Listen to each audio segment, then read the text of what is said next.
Aleluya, le damos gracias al Señor por esta tarde, continuamos agradeciéndole por este tiempo de adoración, de alabanza que hemos tenido.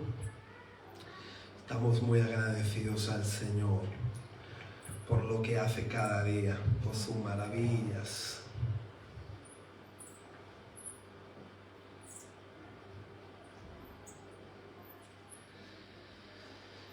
Amén, aleluya, gloria a Dios. Vamos a orar por la palabra en esta tarde.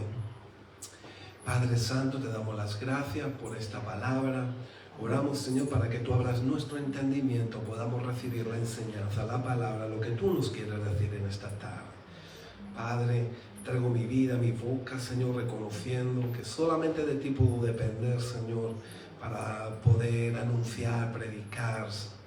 Guárdame de medrar, de falsificar, de adulterar y de torcer tu palabra. Ayúdame, Señor, a anunciar tu palabra, Señor. Necesitamos verte, oírte, escucharte, conocerte por medio de tu palabra. Queremos ser un pueblo que te honre no solamente de labios, sino con el corazón, que te adore en espíritu y en verdad. En el nombre de Jesús. Amén. Aleluya. Bueno, mis hermanos, voy a predicar del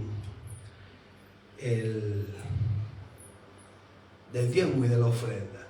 Mis hermanos, desde la primera vez que yo comencé a predicar, este es el primer mensaje del diezmo y de las ofrendas. No porque no haya tenido libertad para hacerlo, sino porque el Señor no me lo ha encomendado. El Señor me ha mostrado una palabra muy hermosa y quiero compartirla con vosotros. Para comenzar, quiero decir, mis hermanos, que toda la Escritura es inspirada por Dios. Dice 2 de Timoteo 3:16-17. Es útil para enseñar, redarguir, corregir, instruir en justicia, a fin de que el hombre y la mujer de Dios sean enteramente perfeccionado para toda buena obra. La Biblia dice en Romanos 15:4, dice que las cosas que antes se escribieron. ¿Perdón? ¿Se oye bajo? La Biblia dice en Romanos 15:4, ¿se me escucha bien? Sí. Ahora sí. Muy bien, vamos a concentrarnos. En Romanos 15:4 dice que las cosas que antes se escribieron para nuestra enseñanza se escribieron. Ahora bien, dice Pablo a Timoteo en 1 de Timoteo 1:8, y quiero dar estos 3 textos como inicio a la enseñanza, que la ley es buena si uno la usa legítimamente. ¿Qué quiere decir esto? Que la ley fue escrita para los pecadores, para los transgresores, para los mentirosos, para los homicidas, para todo tipo de pecado. ¿Por qué? Porque la ley es un ayo para llevar a Cristo. La ley le muestra a todo el mundo que necesita ser justificado, redimido por Cristo y que sus pecados tienen que ser expiados. La ley nos enseña a que necesitamos a Cristo, pero también dice en 1 de Timoteo 1:8 que también fue escrita para todo aquel que se opone a la sana doctrina. Así que toda escritura es inspirada por Dios para enseñarnos, redarguirnos, instruirnos en su justicia. Las cosas que antes se escribieron son para nuestra enseñanza, pero hay que usarlo de forma legítima. ¿Qué es legítima? De acuerdo al nuevo pacto. Mis hermanos, quiero comenzar diciendo que la iglesia no tiene que pagar ningún impuesto ni ningún tributo. No está bien dicho cuando se dice que el diezmo es de Dios, porque eso es un tributo y eso es un impuesto. Eso no está bien alineado a lo que la Escritura enseña. Nosotros, la iglesia, no se nos impone un impuesto ni un tributo del diezmo. Eso fue dado al pueblo de Israel en la ley mosaica o sinaítica, como quieran decirle. El pueblo de Israel le fue establecido dar el diezmo de todo de todos sus bienes. Recuerden que el pueblo de Israel, la fluidez que hay hoy con el dinero ahí no existía. El pago era de todo lo que la gente sembraba en su parcelita, de los ganados, de los animales que tenían. Ahí daban el 10% y de ahí es que se pagaba el impuesto o el tributo. Cuando digo que se pagaba un tributo o un impuesto, es que el sistema judicial era puesto por Dios sobre un pueblo. Por ejemplo, nosotros tenemos jueces, que hay un sistema judicial que ejerce ley sobre la sociedad. Dios era el juez del pueblo de Israel. Había una arquitectura judicial, digámoslo así, moral y social, donde había muchas leyes morales, sociales, y una de las leyes había un tributo, y ese tributo era el diezmo de todos los bienes. Pagaban de esa forma. También podían pagar con dinero, el que lo tuviera también podía pagar con dinero, y también se podía rescatar el animal que se diezmaba con dinero. El dinero también aparece. Hay gente que dice que solamente era comida. No es cierto, aparece el dinero también, era dinero. Pero nosotros, la iglesia, no diezmamos a manera de tributo. Eso de que el 10% de Dios, eso no es cierto. De Dios es toda mi casa, toda mi vida, mi matrimonio, mis finanzas, mis riquezas, todo lo que yo tengo es de Cristo. Él me compró con su sangre, soy de su propiedad, yo le pertenezco a Él. De Dios es todo lo mío. Yo no puedo decir que el 10% es de Dios, eso no está bien.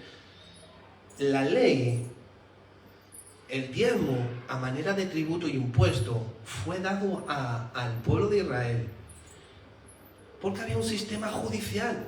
O sea, tú ves todo un sistema para el delincuente, para el mentiroso, para el que robaba, para el que mataba, para el que adulteraba. O sea, había un sistema judicial que se aplicaba al pueblo y entre ellos estaba el tributo, un impuesto que era el 10%. Ahora, se diezmaba a Dios y de esos diezmos vivían, Dios les daba a los que servían en el templo, y también era para el pobre, para la viuda, para el huérfano, para el que no tenía. También se usaba para eso en el pueblo de Israel. Por eso dice en Malaquías, diezmen y ya verá cómo nos faltan el diezmo. ¿Por qué? Porque Él es el que envía la lluvia temprana y tardía. Él es el que hace germinar, Él es el que hace que todo brote.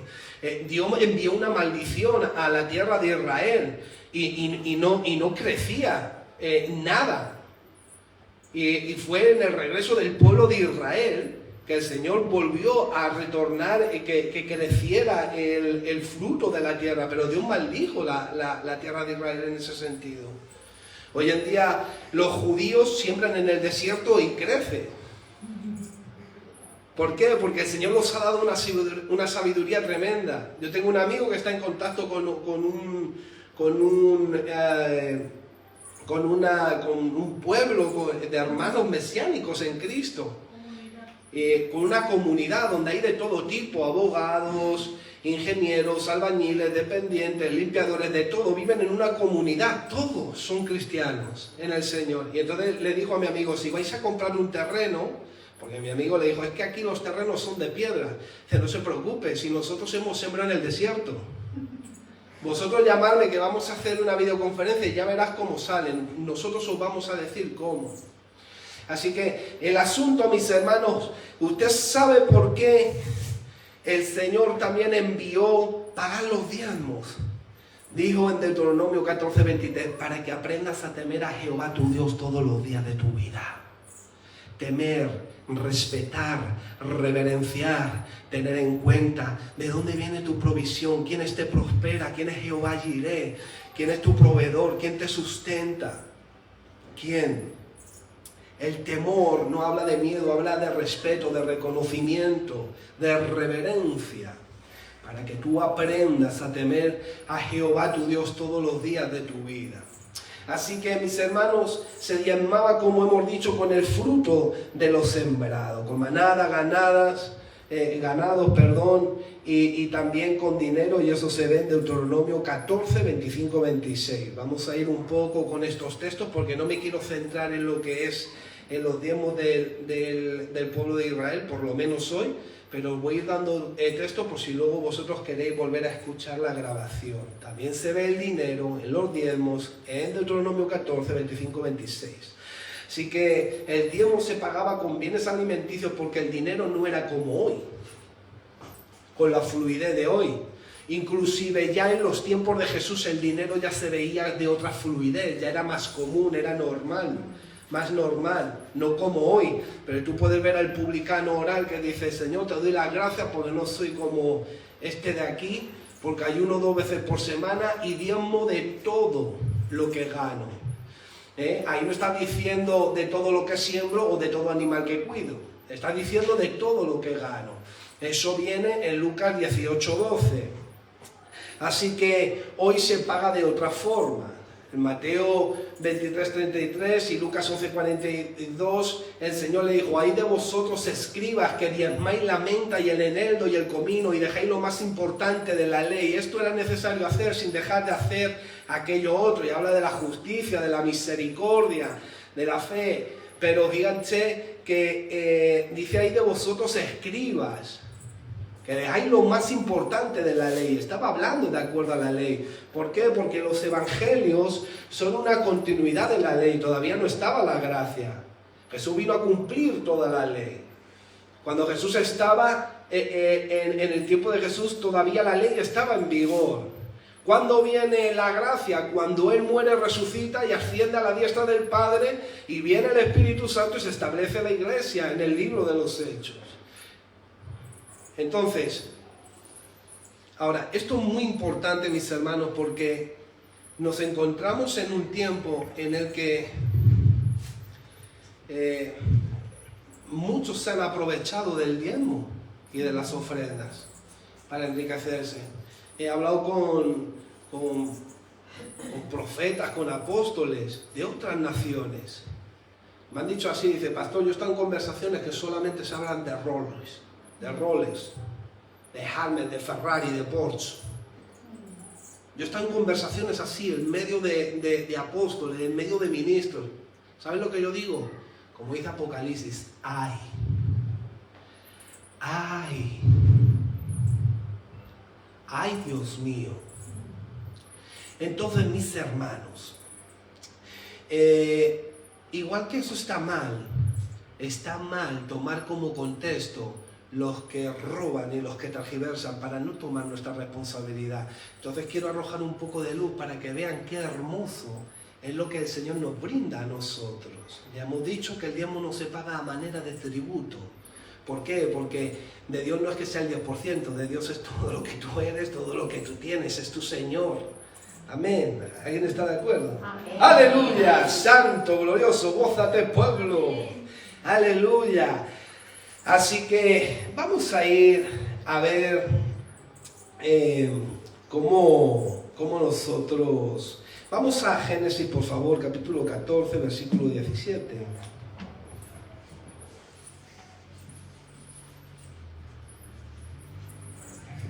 Génesis, capítulo 14, versículo 17 al 20. Por favor, nos esperamos y leemos todos juntos.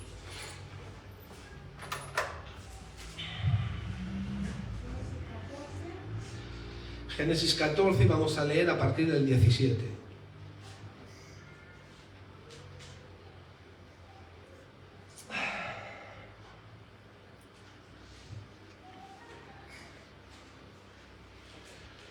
¿Lo tenemos?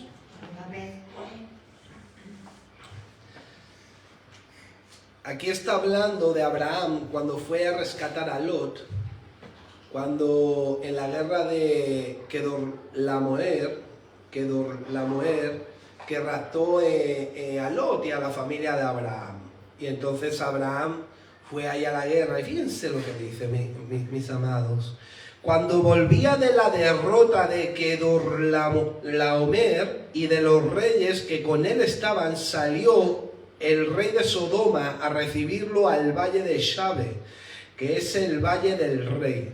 Entonces Melquisedec, rey de Salem y sacerdote del Dios Altísimo, sacó pan y vino y le bendijo, diciendo: bendito sea Abraham del Dios Altísimo, creador de los cielos y de la tierra. Y bendito sea el Dios Altísimo que entregó tus enemigos en tu mano. Y le dio a Abraham los diezmos de todo. Mis hermanos, ¿cuánto pasó hasta que Dios sacó la ley de los diezmos desde aquí? ¿Cientos de años? ¿1000 años? ¿Cuánto pasaría? Cientos de años, mis hermanos.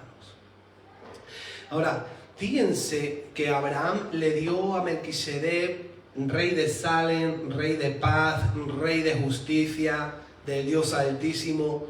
Dice, el diezmo es la 10ª parte de todos los bienes conseguidos en la guerra contra Kedorlaomer, en el valle de Shittim. Ahora, como estamos diciendo, el diezmo fue mucho antes de la ley. ¿Por qué Abraham diezmó? Mis hermanos, ¿qué fue lo que le movió a Abraham a diezmar a Melquisedec? ¿Quién era Abraham? ¿Quién dice Pablo que era Abraham a los Gálatas? En el capítulo 3 le dice a los Gálatas: vosotros, la iglesia, los que sois de la fe, sois hijos de Abraham. Porque Abraham es el padre de la fe. Estaba diciendo Abraham, ya Abraham allí, él creyó a Dios a la manera que la iglesia cree hoy, por fe. Miren, mis hermanos, la fe viene por el oír y el oír por la palabra. La fe es la certeza de lo que espero, la convicción de lo que no veo.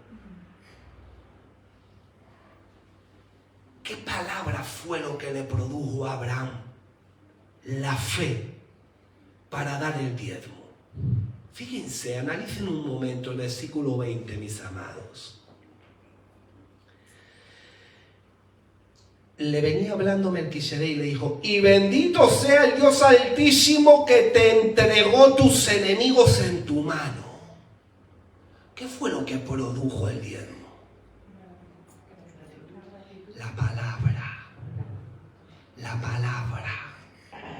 la fe. Él es el padre de la fe, y lo que produjo el diezmo en su corazón fue una expresión. Y entonces Abraham ahí mismo dijo: yo te voy a dar los diezmos de todo lo que yo he cogido. Pero ¿y a quién se lo da? A Melquisedec, a un sacerdote. Muy bien. Así que los que son de la fe son hijos de Abraham.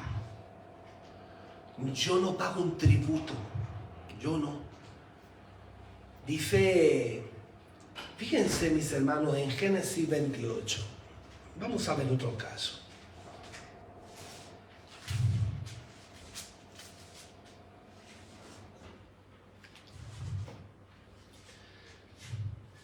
Y vamos a leer a partir del 22. Y vamos a leer juntos.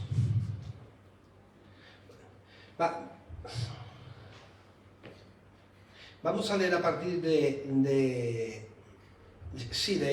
10. Vamos a leer.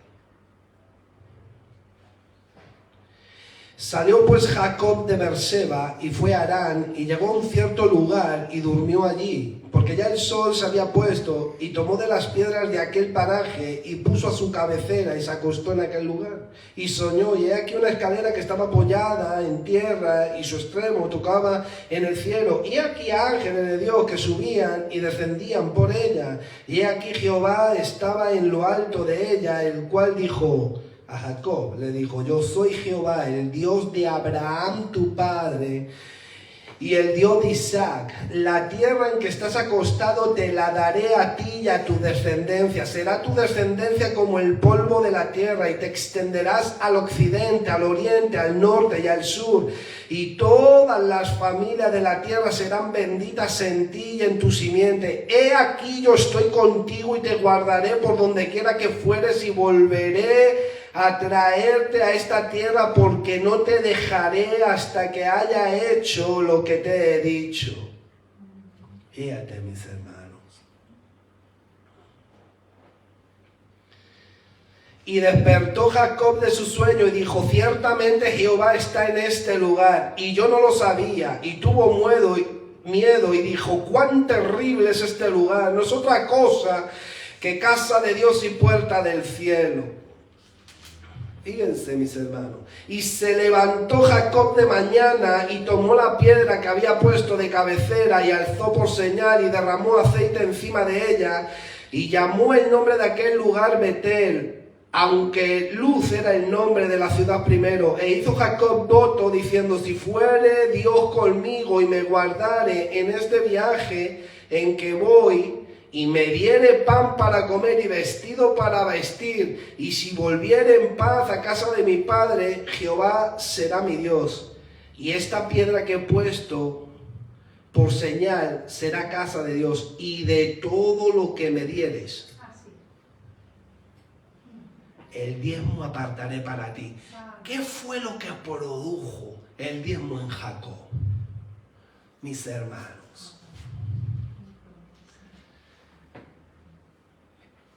fíjate que él dice: de todo lo que me dieres, de todo lo que hicieres, si tú estuvieras conmigo, si tú hicieres, si tú me dieres. ¿Por qué? Porque Dios le empieza a profetizar a Jacob y le dice: te voy a dar, voy a estar, van a ser toda la familia bendita. Y Dios le empieza a profetizar el propósito con su vida, le empieza a dar la palabra. Y le empieza a dar la palabra y lo empieza a bendecir con el propósito de la palabra. Eso es lo que generó el diezmo de Jacob. ¿Cómo podían conocer el diezmo si todavía no había ley? ¿De quién habla Hebreos 11? De aquellos héroes de la fe, que creyeron a Dios sin ver lo que nosotros vemos, dice. Muchos quisieron ver y tener lo que tenéis vosotros y no lo tuvieron. ¿Qué fue lo que lo produjo? Porque eso brotó del corazón, mis hermanos. No había una ley.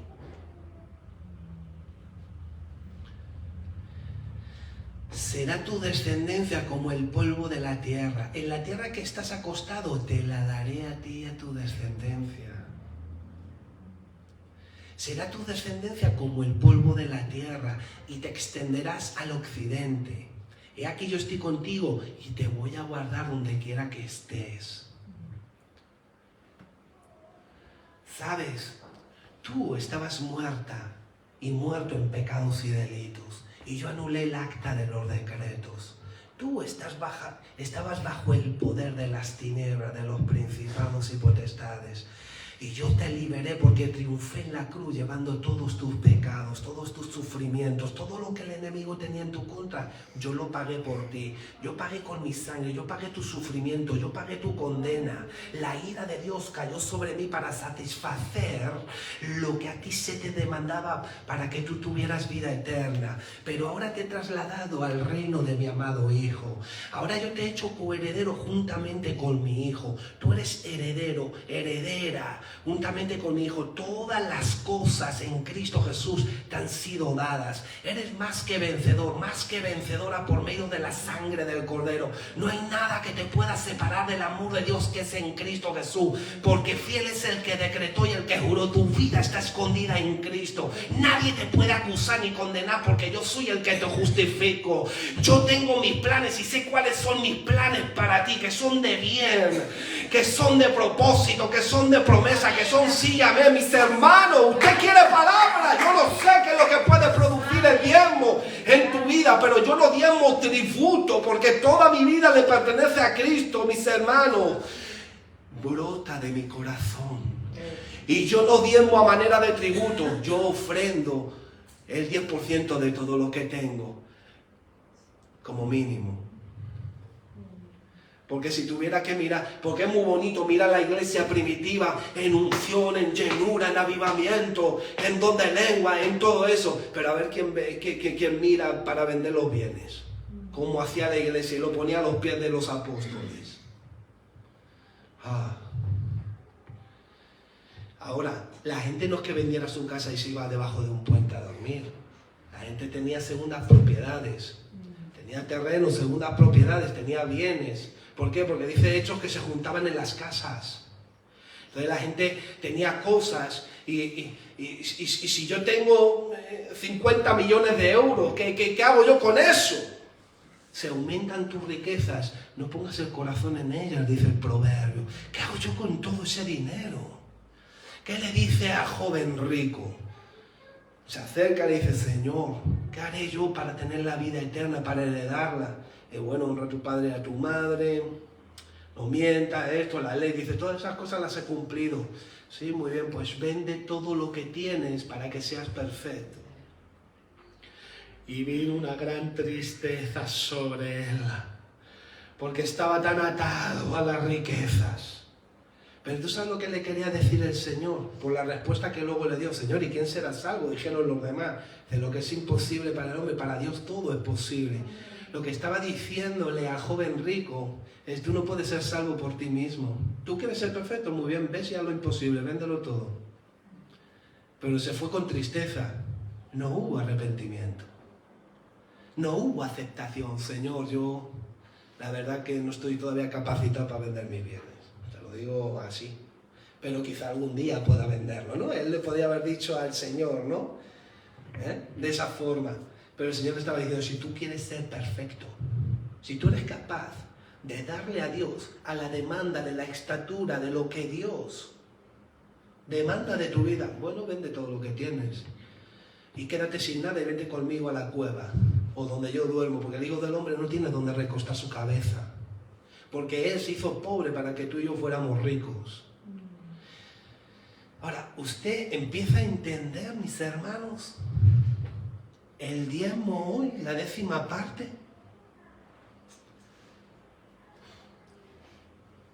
Dice segunda de Corintios, en primera de Corintios capítulo 16, 1 y 2, dice el apóstol Pablo, dice, cada semana, cada uno guarde según haya prosperado. Ese según haya es conforme a, de acuerdo a. No está diciendo lo que tú quieras, no. Está diciendo según haya prosperado. Ese según haya está delimitando.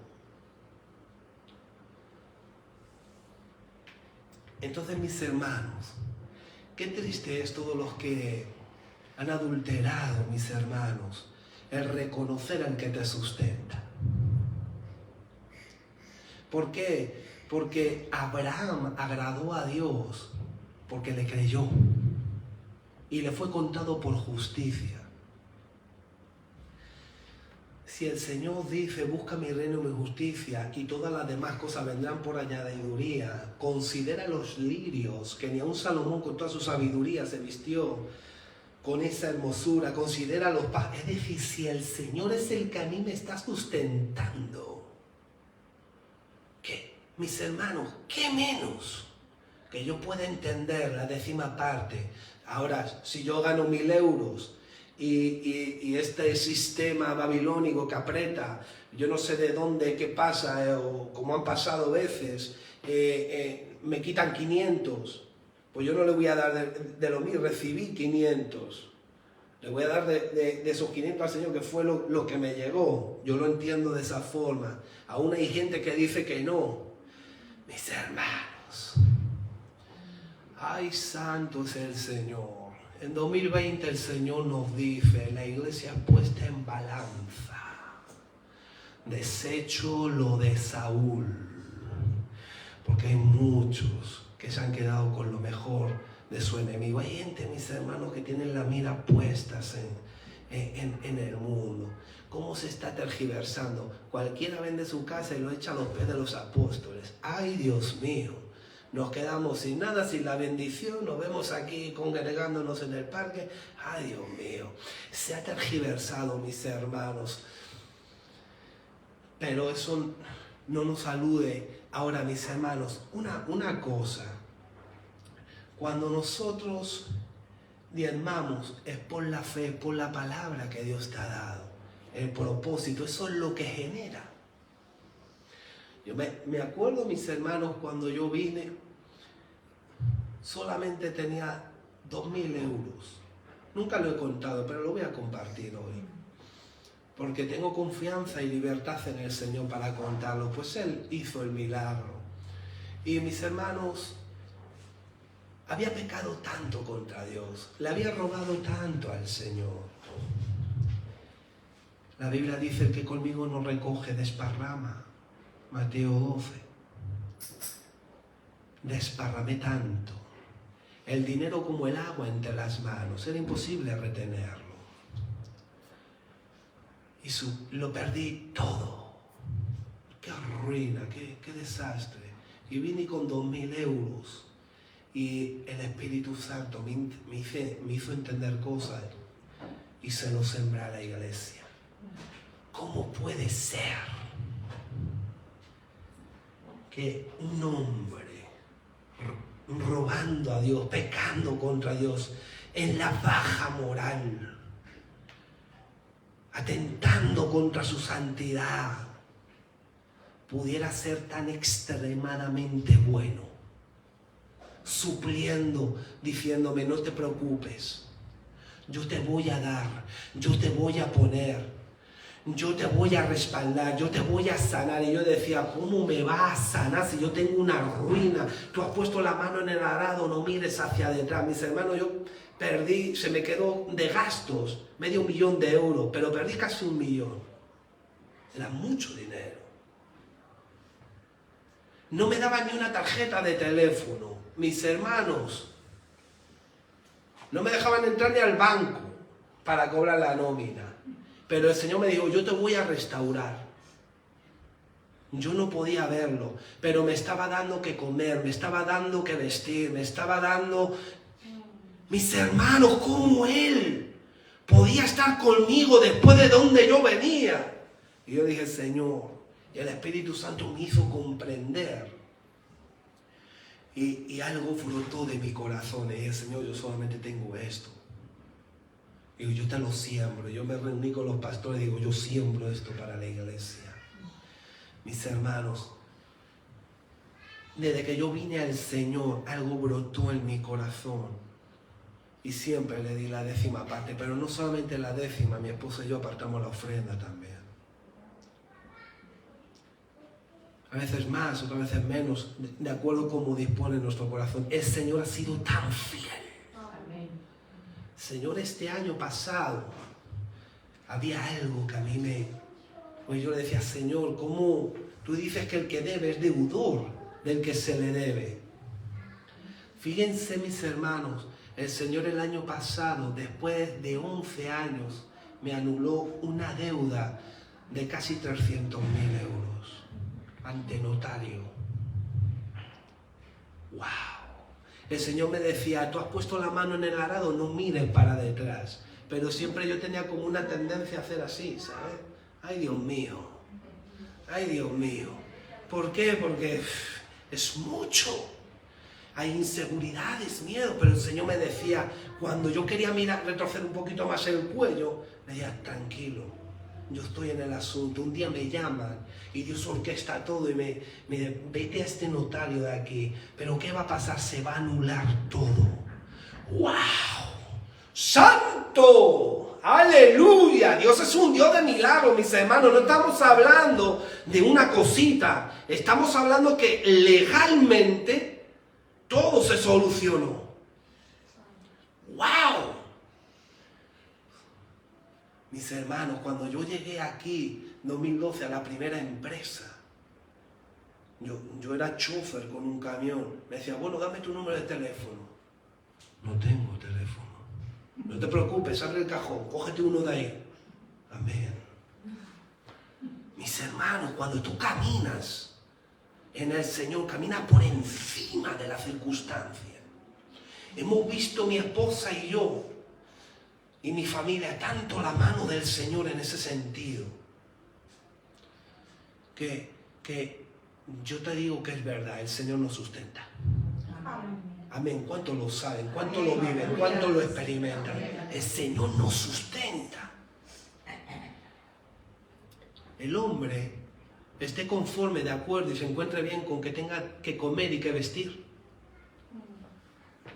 El hombre, el pastor, el líder, el apóstol, el que sea, no prospera su sueldo como prospera la iglesia. Eso no es cierto. Eso es mentira. El hombre de Dios, mientras que tenga para comer y para vestir, esté contento.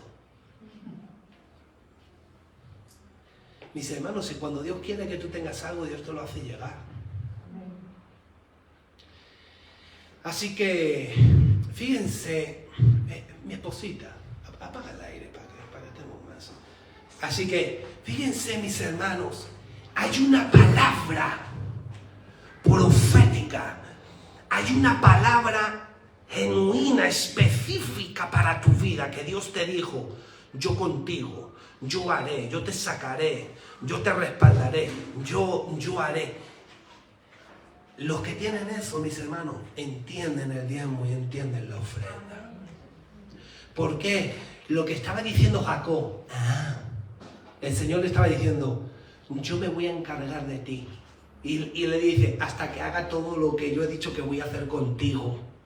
¿Por qué? Porque el que redime es responsable de mantener lo que ha redimido, de acuerdo a la ley.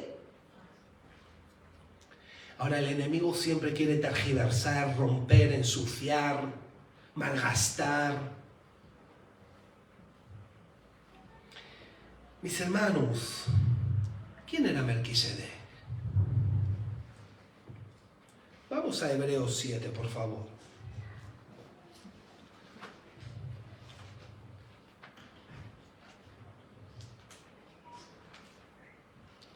Hebreos 7, por favor, vamos a leer a partir del 2. Y leemos juntos, nos esperamos.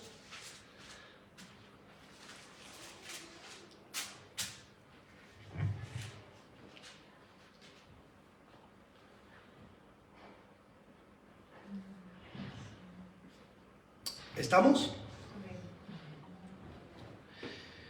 Bueno, vamos a leer desde el 1.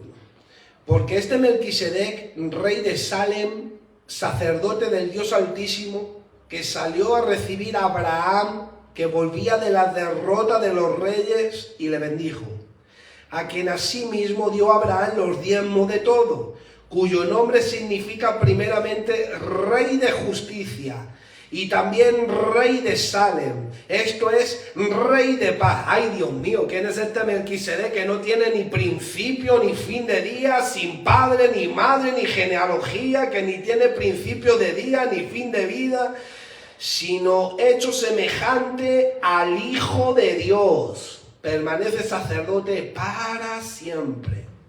Considerad pues cuán grande era este, a quien aún Abraham, el patriarca, dio diezmo. Fíjate, considera pues cuán grande era este. Jesús llegó un momento que le dijo a los judíos: antes que Abraham fuera, yo soy. Y dice: a quien aún Abraham, el patriarca, dio diezmos del botín. Ciertamente, los que de entre los hijos de Leví reciben el sacerdocio tienen mandamiento de tomar del pueblo los diezmos según la ley, es decir, de sus hermanos, aunque estos también hayan salido de los lomos de Abraham. Pero aquel cuya genealogía no es contada de entre ellos, tomó de Abraham los diezmos y bendijo al que tenía las promesas. Aleluya. Los que son de la fe son hijos de Abraham. En cuanto a la manera de creer, de caminar con el Señor, fíjense, y sin discusión alguna, el menor es bendecido por el mayor. Y aquí ciertamente reciben los diezmos hombres mortales, pero allí uno de quien se da testimonio de que vive. Y por decirlo así, en Abraham pagó el diezmo, también le di, que recibe los diezmos, porque aún estaba en los lomos de su padre cuando Melquisedec le salió al encuentro. Lo que está hablando en el contexto es que el sacerdocio de Jesucristo era superior al arónico. ¿Por qué? Porque el sacerdocio de Aarón venía de la tribu de Leví y Jesús, de acuerdo a la carne, era de la tribu de Judá. Sin embargo, dice que su sacerdocio era de acuerdo a Melquisedec. Sin padre, ni madre, ni principio, ni fin de día, ni genealogía. Pero dice el versículo 26, no recuerdo bien.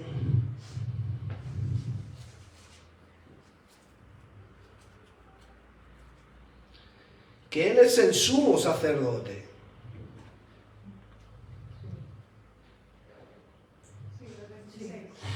El 26, eso es. Que Él es el sumo sacerdote. Ahora, si seguimos hablando, es como que Melquisedec es un tipo de Cristo y de su sacerdocio. Es como algunos piensan que inclusive hasta es Jesús. Porque ¿quién es el sumo sacerdote que no tiene ni padre, ni madre, ni fin de día, ni genealogía? Porque ¿qué más sumo sacerdote sirve en el cielo? Porque ese es ahí donde se sirve ahora. Fíjense, vamos a continuar leyendo. Si pues la perfección fuera por el sacerdocio levítico, porque bajo él recibió el pueblo la ley, ¿qué necesidad habría aún de que se levantase otro sacerdote según el orden de Melquisedec? Bueno, aquí habla del sacerdocio de Melquisedec, dando a entender el sacerdocio que tenía Jesús. Porque esta carta era para los hebreos. Ustedes recuerdan que había muchos hebreos que eran como que estaban retornando a la ley. Entonces, el escritor de Hebreos, que para mí fue Pablo, pero no se sabe, pero él estaba como definiendo el sacerdocio de Jesucristo, porque él no solamente era el sacerdocio, sino también era el animal sacrificado. O sea, fíjate el versículo 25, el 23, perdón. Y los otros sacerdotes llegaron a ser muchos, debido a que por la muerte no podían continuar, mas por cuanto permanece para siempre, tiene un sacerdocio inmutable, por lo cual puede también salvar perpetuamente a los que por él se acercan a Dios, viviendo siempre para interceder por ellos. Porque tal sumo sacerdote nos conviene, santo, inocente, sin mancha, apartado de los pecadores y hecho más sublime que los cielos. Así que, ¿quién es nuestro sumo sacerdote? Jesús. O sea, nosotros, mis hermanos, en la ley, el templo, el tabernáculo, todo el oficio del tabernáculo, los levitas, los sacerdotes, y todo lo que se hacía se sostenía con los diezmos que se le daba a Dios. Ahora, si nosotros hoy pudiéramos aplicar eso a la iglesia, ¿de qué se sostiene la iglesia? ¿De qué se sostiene el pastor? ¿De qué se sostienen los que sirven al altar? Imagínense que fuéramos, yo no sé, 1000 y hubieran 20 pastores. Pues a lo mejor habría varios viviendo del altar. ¿Por qué? Porque la Biblia dice que el obrero es digno de su salario. Entonces, a manera de lo que hemos visto con Abraham, eso sucede hoy, no a manera de tributo. Por eso nosotros no imponemos el diezmo. Nosotros hemos hablado con gente, exponemos a los hermanos cuando vienen qué es lo que pensamos del diezmo de la ofrenda, pero no se impone y tampoco se señala. ¿Por qué? Porque es algo que brota de la fe, es algo que brota del corazón, eso es algo tuyo y del Señor. No es un tributo, sino sería una imposición. No, es que el 10% de Dios, no, de Dios es todo. Dios te compró con su sangre. A Dios, si Dios te dice mañana entrégamelo todo, tú se lo tienes que dar todo. Porque te lo dice Él. Porque a Él le pertenece todo. No es a manera de tributo. Entonces, fíjense mis hermanos, son las 8:20. Entonces, Fíjense, vamos a leer aquí en 2 de Corintios capítulo 5 y vamos a ir acabando para no cargar mucho el estudio. El próximo día podemos continuar.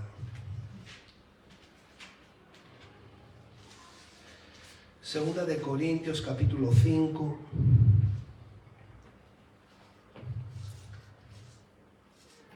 ¿Lo tenemos?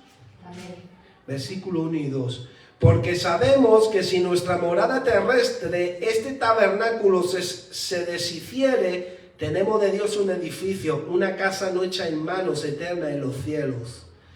Y por esto también gemimos. Mis hermanos, fíjense en Apocalipsis 21-22. Estamos viendo nuestra morada celestial en los cielos. Apocalipsis 21-22. Y no vi en ella templo, porque el Señor Dios Todopoderoso es el templo de ella y el Cordero. Ustedes ven, mis hermanos, nosotros tenemos una morada celestial, un edificio de Dios. Ahora nosotros somos el templo de Dios, pero entonces Dios será nuestro templo. Él está ahora en nosotros, pero cuando estemos nosotros, ahora nosotros estaremos dentro de Él. Y Él será nuestra lumbrera y no hará falta sol, porque Él será el que nos alumbrará. Entonces, ahora, ¿quién está intercediendo perpetuamente para nuestra salvación perpetua como sumo sacerdote delante del Padre? Jesús. ¿Cómo yo no le voy a dar a Jesús, mi sumo sacerdote, como mínimo la 10ª parte? ¿Cómo no puedo hacer eso, mis hermanos? ¿Cómo no va a brotar después de todo lo que nos ha dado, de todo lo que me ha dado? Entonces, mis hermanos, fíjense en 1 de Corintios, por ejemplo.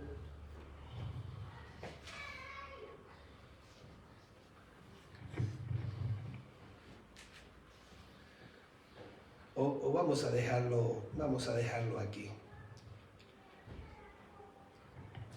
Vamos a dejarlo aquí. El próximo día tocaremos un poquito más las ofrendas y tocando. Mis hermanos, hay mucha gente que cuando nosotros nos metemos en la temática del diezmo del Nuevo Testamento, nosotros vemos que lo toca muy poco. Pero y la ofrenda también, porque es algo que se da por hecho. Es algo que se da por hecho. Es algo que es evidente. O sea, porque si tú te vas a las Escrituras en el Antiguo Testamento, era algo tan evidente, algo tan claro para el pueblo de Dios, que cuando se convierte en el día de Pentecostés, luego se convierte en 3.000, luego 5.000. Lo primero que hacían era traer sus bienes. Eran traer ofrendaban. Ahora, ¿por qué ya no se usa el 10%? Porque yo ofrendo la 10ª parte de lo que tengo. Y el próximo día vamos a ver textos cómo Dios llama al diezmo ofrenda también. Porque yo ofrendo el diezmo, la 10ª parte de lo que tengo. Por las promesas, por lo que Dios ha dicho que va a hacer con nosotros, por lo que ha hecho, por lo que hemos visto. ¡Ay, Dios mío! Ustedes saben ese testimonio, mis hermanos, que estaba el año pasado yo diciéndole a mi esposa, nosotros, mis hermanos, no se piensa que sea fácil. No, a nosotros no nos ha faltado, gracias a Dios. Pero una vez hemos tenido la nevera llena, otra vez vacía, otra vez he tenido playeras con 2 números más que parecía que me iba a esquiar. Da igual. Unas veces he tenido la camiseta muy apretada, otras veces holgada. Mi pelo ha sido cortado y a veces he visto muchos trasquilones. Da igual, pero lo tenía corto. Amén, gloria a Dios. ¿Qué importa? Otras veces me han cortado el pelo los peluqueros tremendamente buenos. Una vez uno está sentado en una piedra y otra vez con príncipes. Si es el Señor. Y yo estaba hablando con mi esposa y yo decía, madre mía, ahora nuestra niña, y a uno le dan ganas. Es que trabajar es más fácil para mí. ¿Por qué? Porque sé que voy a ir y me lo voy a ganar. Pero cuando el Señor te dice, ven, anda por las aguas. ¿Tienes fe? Ven, anda. Entonces, lo llevas. Señor, envíame a mí, úsame, Señor, que yo voy, lo que tú... Muy bien, ven. Vale. Ya, es diferente. Es diferente. ¿Por qué? Porque cuando el Señor te dice, ven, dices, soy vos. No pensaba yo que me iba a decir así tan pronto. No es fácil. No es fácil. No es lo mismo que tú vayas y sabes que en tu esfuerzo tú lo vas a lograr. A que tengas que esperarlo. Esperar, Señor, en el nombre de Jesús. Porque se generan dudas. Pero el Señor me dijo que Él se iba a ocupar. Y en una de estas dudas yo estaba con mi esposa y le digo, ay Dios mío, llevará con la niña.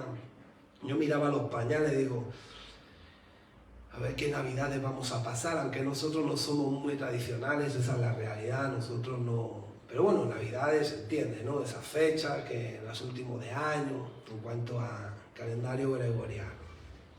Y el Señor me dijo así, me dijo, van a ser las mejores navidades de tu vida. Yo dije, Señor, así en voz audible lo escuché. Dice, hermano, usted no se hace ni una idea. Tenía así el teléfono. Y hace... Se ha apagado el teléfono, Gaby, se ha muerto. Lo que me faltaba, que ya la pantalla estaba trillada. Parece que habían bailado flamenco en la pantalla. Pero hizo... Y lo perdí todo. Y dije, uy, me llaman. Tengo un iPhone 13 que te voy a regalar. De Irlanda. Yo venía pensando, diciendo... Porque una vez estaba aquí alabando y sonó... Y cuando miro, yo había levantado el pie, pero la suela estaba en el suelo. Y entonces yo tenía que ir andando así por aquí, ¿sabes? Mi hermana allí que lo vio y dice, bueno, y se le caía por aquí, no podía. Pero se me caía la suela. Y cuando los llevo a arreglar los zapatos, ya me dice la mujer, esto ya no se puede pegar más. Y digo, bueno. No, pero yo tenía otros zapatos, pero para esos pantalones me gustaba eso. Ya los otros tenían el lateral. Me llaman, me dice, tengo 2 pares de zapatos para tu esposo. Me enviaron unos zapatos, mis hermanos. De verdad. Y yo decía, pero mira que me hace falta una chaqueta, que no tengo chaqueta, que estoy un poquito así más rechoncho. Y bueno, me vuelven a llamar y dicen, no, tengo una chaqueta también para él. Y yo, Dios mío. Y yo le decía a Gabriela, bueno, yo ya de todo esto tengo, pero a ver cómo lo vamos a hacer para la comida y tal, no sé cuánto, mis hermanos. Y yo vivo en un quinto y cae un pedazo de pan por la ventana. Y estábamos hablando, mi esposa y yo, ella es testigo. Y yo le decía, Gaby, es que no sé cómo vamos a hacer, y esto y lo otro. Y cae algo por la ventana. Y miro un cacho de pan. ¿Ustedes saben que hoy me entran barras de pan por la ventana? Que me llaman y me dicen, y me entra comida por la ventana. O vienen otros hermanos o otras hermanas y nos dan comida. Y yo, Dios mío. O sea, es decir, o sea, yo esto lo cuento como testimonio porque a mí no me falta. A lo mejor no tengo la economía que tenía si estuviera trabajando, pero no me falta de nada. Mira, mis hermanos, ustedes saben lo hermoso es que Dios te haga llegar una sola cosa, pero que te la envíe Él. Ahora, ¿qué pasa? Sientes eso de tú querer ir y decir, no es que yo he hecho al carrer esto, es que me encanta. Uy, ¿cómo me voy a poner con estas concretas, con esta empanadilla? Y me he hecho esto, lo otro. Y todo lo que yo quiera. Eso es lo que hay que sacrificar. Pero mis hermanos, Dios te sorprende. ¿El qué? Tú no puedes ir a coger a decir, oye, que quiero esta camiseta. Pues a lo mejor no, pero Dios te la hace llegar. ¿Cuántos milagros no ha hecho Dios financieros en tu vida? ¿Cuántas veces no has visto la mano de Dios en tu vida? No he visto, dijo el rey David, justo que mendigue pan. Su descendencia mendiga. Su descendencia. O sea, Dios es fiel. Tú puedes estar pasando un momento de incertidumbre que no sabes, pero si tú te sometes a Dios firme en la fe, mis hermanos, la fe es lo que mueve la mano del Señor. Amén, así es. Así que amén, vamos a dejarlo aquí. Amén, gloria a Dios. Vamos a orar por un momento y ya vamos a aprovechar y también despedimos el culto. Amén. Amén. Padre Santo, te damos las gracias por esta palabra, Señor. Gracias porque podemos adorarte, Señor, con la 10ª parte de nuestros bienes. Pero reconocemos, Señor, que todo te pertenece a ti. Amén, Señor. Queremos sembrar con alegría, ofrendar con alegría, pero también queremos ser buenos administradores en esta casa como pastores, Señor. Amén, Señor. Danos sabiduría, no solamente para diezmar y ofrendar, sino para darle el uso que a ti te agrada. Gracias por esta palabra, Señor, que caiga en lo profundo de nuestros corazones y dé fruto a 1 por 30, a 1 por 60 y a 1 por 100. En el nombre de Jesús. Padre, gracias por este tiempo, por todo lo que hemos podido hacer. Guárdanos de regreso a casa, que tu presencia siga llenándonos, guiándonos, fortaleciéndonos, revelándonos toda verdad. En el nombre de Jesús, amado Dios. Amén. Guarda y protege a mis hermanos y mis hermanas aquí presentes, sé como con un escudo alrededor de ellas. Bendice cada hogar, cada finanza, Señor. Y te doy las gracias por todo lo que tú nos provees. En el nombre de Jesús. Amén. Dale un aplauso fuerte al Señor. ¡Fuerte!